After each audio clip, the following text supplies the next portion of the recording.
Hi everyone, it's Eric from ecartman12.blogspot.com and welcome to my full review of the Samsung Galaxy Nexus mobile phone. Now, I must start off this video by saying a big thank you to Vodafone for supplying me with this handset review. You can find their website at vodafone.co.uk where they are selling this handset free on contract for £41 a month. Now let's take a look at the physical aspects of the handset. Let's just dim the screen. Now you have this 4.65 inch screen on the front running at a very high resolution of 1280 by 720, and you've got the earpiece over here, a couple of sensors, and you've got a front facing camera which is 1.3 megapixels and can capture 720p HD video. And over here you've got the volume rocker. You can see it's a very thin handset when you turn it to the side. On the top, completely clear, and again very thin form factor. On this side you've got this little connection for a sort of docking mount, and this is the power on-off button. On the bottom you've got a micro USB connector, microphone, and 3.5mm audio jack, which is bizarrely at the bottom. You normally tend to get those on the top. And on the back you have a 5 megapixel camera with a flash, and the camera performs very well. Now let's just show you the battery. You take off this very cheap back, and this is probably the worst bit of the phone. The back is just so flimsy. Look at it, you could just bend it. Absolutely horrible, this back cover, but when it's on, it is very solid. Now here is the battery, and it is a 1750 milliamp hour battery. So it's a big battery. However, I'll tell you how it performs later on. And I've got a new Vodafone SIM in there, which I'll get onto soon. And putting the back on a simple case of just popping in the bottom and then clicking in all the tabs. However, you can see it's very cheap, this back plate. Okay, so the back's on. Okay, so this runs Android version 4.0, also known as Ice Cream Sandwich. And you can see it's got 5 home screens that you can populate with widgets and shortcuts. And also, you can see this very nice live wallpaper in the background. Now, it's not the most advanced wallpaper, but you can see these little bubbles moving around, and it does lend itself very nicely to this fantastic screen. Now that I'm on the screen, I'll just show you. Look at the text. It is just so crisp. You can't spot any pixels unless you've got a really sharp eye. So, absolutely fantastic screen. It's a higher resolution than the screen you get on the iPhone 4, 4S, and the iPod Touch 4.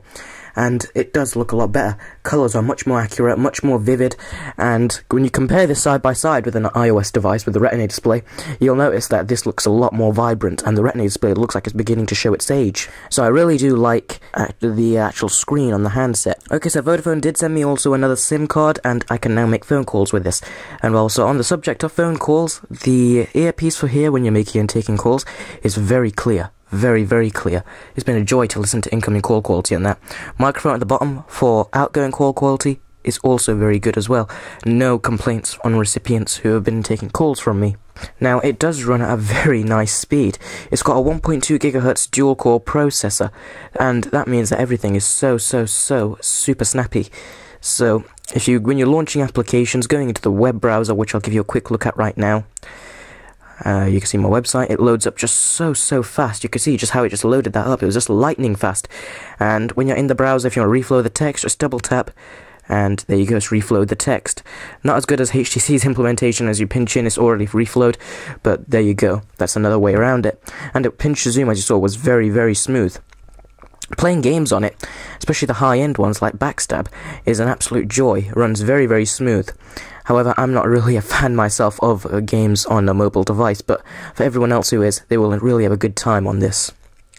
And the handset also is very light, coming in at 135 grams. It feels like you haven't really got anything in your pocket when it's on. So I really do like the actual weight of the device. It's got a really large screen. Some people have complained that it's quite big for them to use, but as you can see, I've got medium-sized hands, and it's really easy for me to just start accessing all the applications that are on here. Very easy for me to do. For those of you with small hands, you have to go into a store and actually hold one and try it out, see if it fits well in your hand, but for the rest of you, it should be fine. Now, what I also like is the camera. Let's go into the gallery and look at some of the photos. Let's go to some of my outdoor shots. Let's go to this one. And let me just give you a bit of a zoom in here so you can see properly. Now, This was done outdoors, and you can see that there's a lot of detail here. It was a 5 megapixel camera, don't forget, and there's a lot of detail right here. I'm zooming right in onto the photo, and you're still getting a lot of detail, so very, very impressed with the photos. And let's zoom in onto this, and look at it. It's just a very, very good camera. It's a stunning camera, especially 5 megapixel. I don't expect this kind of performance from a 5 megapixel camera, so absolutely fantastic. You can see when I just zoom into this, you can see all the detail on the wood that's right there and everything. So, fantastic camera. It does also record 1080p HD video, and I'll show you that right now on your screens. This is being recorded with the Samsung Galaxy Nexus mobile phone. It records up to 1080p HD, and I think the quality is really quite good.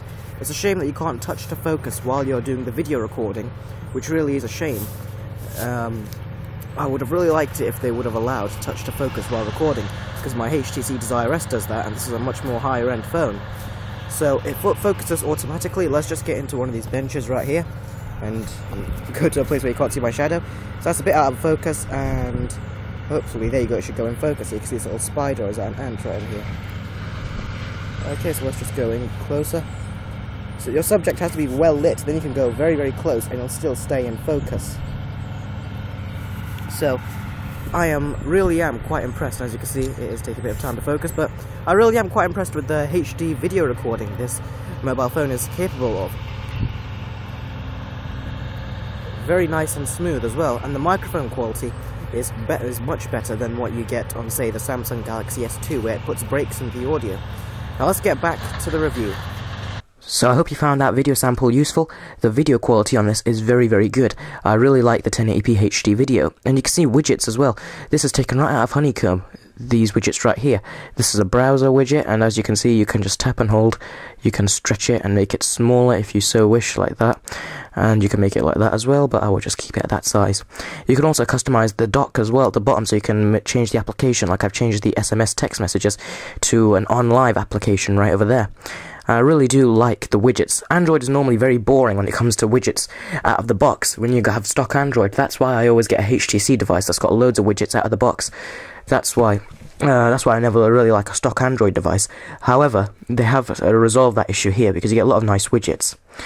This widget, however, you get from the Android market, so there is lots of widgets on the Android market, so you can customize this as you wish. Also want to tell you about multitasking. Multitasking is an absolute joy on this handset. Android used to be the worst for multitasking, but now, in my opinion, it is the best. As you can see, you just swipe applications left and right to exit them, and it's an absolute joy. You could do that with Honeycomb as well, and then you just tap onto the application that you want to go enter.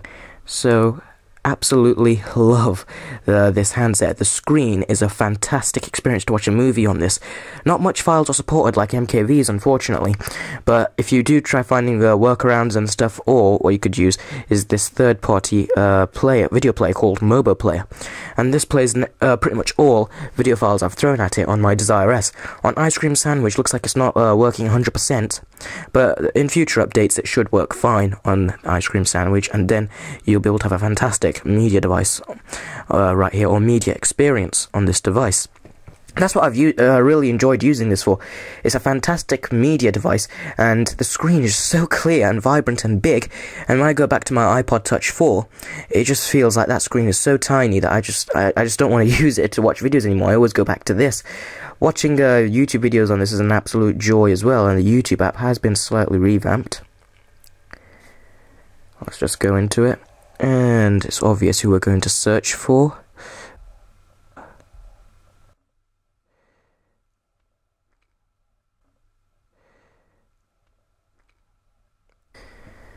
And let's just tap on any random video. I'll give you an idea of how the speaker works as well. It's on full volume. Yeah, this video took me weeks to produce. Let's give you a look at the viewing angles.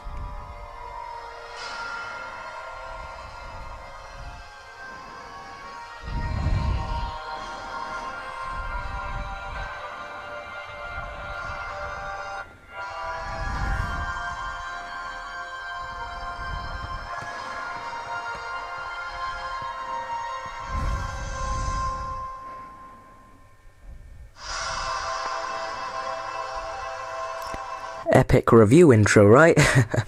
Okay, so those viewing angles, as you could see, were very, very good. So far, pretty much everything about the handset is good, except for the flimsy back, and the build quality is not exactly up to par. Now, battery life. Well, battery life is a problem on all phones. On my Desirous, I get a day of use. On this, it's a little bit harder, but I still get a day. If I use this as my full-time media device, I would only get about 4 to 5 hours. An advantage, however, with a phone like this is that you can get an extra battery and swap between batteries if you so wish when you're on a trip or something, so you can always have enough juice on your mobile phone. So, battery life on this, like I said, if I use it as my full-time media device, I get only 4 to 5 hours. That is a shame, and as you can see, 90%, 10%, I've got 90% battery. I've only taken this out of the charger about 40 minutes ago. Already 90% battery. The battery life on this is definitely not the best, but if you do be careful what you use, you will get a full day out of it, no problem. Really nice handset. This is the Samsung Galaxy Nexus mobile phone. A big thank you to Vodafone for sending me this handset out to review. Again, you can purchase this from their website, free on contract for £41 a month. I really do love this handset. I would actually absolutely love to get one for myself. It's a fantastic media device, especially as my most favourite feature of this very fast phone with that 1.2 GHz dual-core processor. Really nice handset. This is Eric from ecartman12.blogspot.com. Thank you very much for watching, and I'll see you all in the next video.